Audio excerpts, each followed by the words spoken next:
আমরা বাঙালিরা স্বর্ণের আংটির মতো দামি, যেমন স্বর্ণের আংটি বাঁকা হইল সেটার অনেক দাম। ছোট একটা ঘটনা বলি, জাপানি প্রযুক্তিতে একটা চোর ধরার মেশিন বানাইলো।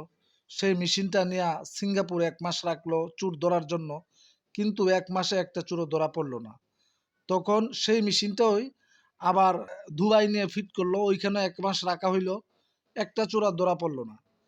কিন্তু ইদানিং আমাদের দেশের বুটাবুটির উদ্দেশ্যে দুবাই থেকে ওই মেশিনটা আইনা যখন বাংলাদেশের বুট কেন্দ্রের মধ্যে যখন ফিট করলো, যেই রাইতে ফিট করলো সেই রাইতে চুরে চুরি করে নিয়ে গেল। এই যে দেখেন, এটা নগদ প্রমাণ সহ, এটা আমার মুখের কথা না।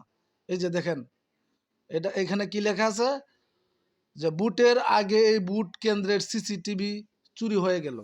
তার মানে কি, আমরা বাঙালিরা আসলেই সেরা। আর যেইখানে সিসিটিভি চুরে নিয়ে গেছে সেইখানে কোন ধরনের খেলাটা চলতেছে আপনারা তো একটু বুঝার চেষ্টা করবেন।